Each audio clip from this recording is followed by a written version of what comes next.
While we hunker down during storms, floods and heavy rain, cringe when we hear of serious incidents, and shrink at the thought of being first responder, there's a group of extraordinary men and women gearing up to tackle the aftermath of these events. The State Emergency Services, known as the SES, is made up almost entirely of volunteers who give up time and comfort to take on these daunting tasks. Take a look now and see if the SES is something that might encourage you to get amongst it. Definitely a diverse organisation. We're about 35% female, but we certainly are always looking to make sure that we reflect our community and have a whole different group of ages and nationalities, etc.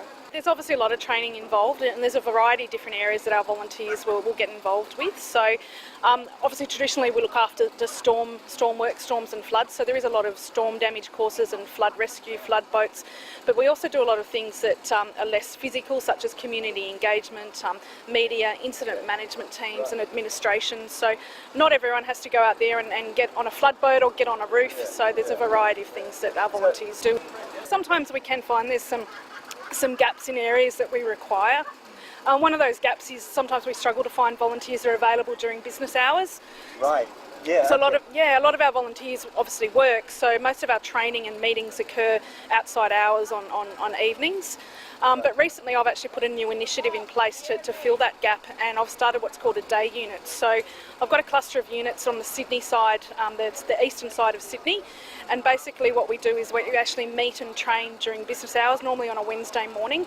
We've definitely got some great members that are sort of in that retired age category, and some of them are fantastically fit and healthy and out there doing a lot of the physical stuff, but quite often we have them that aren't into that, and they'll be behind the scenes doing community engagement and operations and administration support. People need to do a series of courses. There's an introduction course, and then there's a whole series of courses with regards to climbing on roofs, using ladders safely, a lot of emphasis on safety. So from the point of view, it's a progressive thing, runs over probably 12 to 18 months at least for most people. So what is it about State Emergency Services that attracted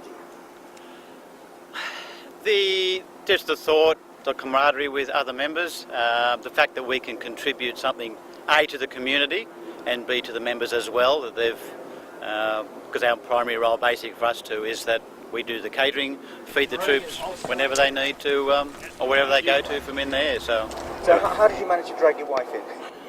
He kept on ringing me on the phone. How many sausages do I buy? How much margarine? How much bread? So I said, oh, listen, I might as well join, and it's been the best thing I've ever done. So I noticed you were ably scrambling over the rocks earlier. Is that what attracts you to volunteer for the SES? I can't do some of the things that I used to be able to do as quickly, no. But the guys help. I can do it all, That's just right. take a little bit more time. You'd be able to mentor younger volunteers, I dare say. I'm finding they kind of mentor me. Okay, good. So why do you volunteer for this organisation? I really don't know. I love it. I just love it. I've sort of thought about the good sides and why you should do it for the community and so on. But it is such a challenge. It's so interesting and engaging, and I love learning. And in the initial intake, you'll do things like an introduction, just to get your job ready, so that you have some basic skills and you don't go out and hurt yourself. And that probably takes about 5 or 6 weeks.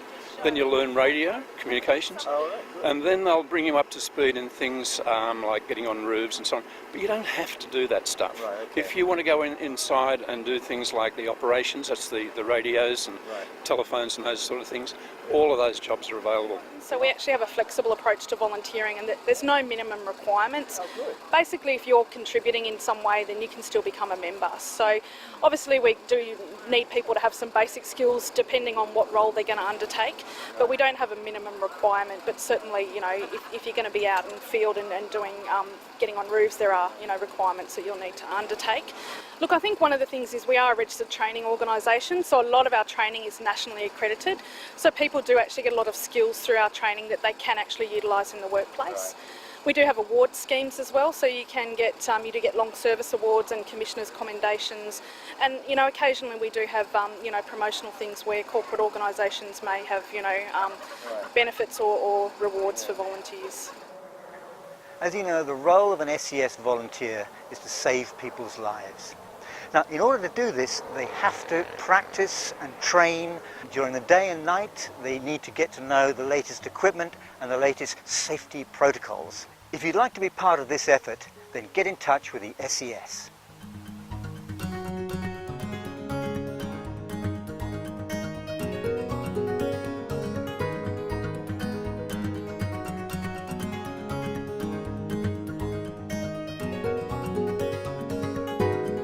Mm-hmm.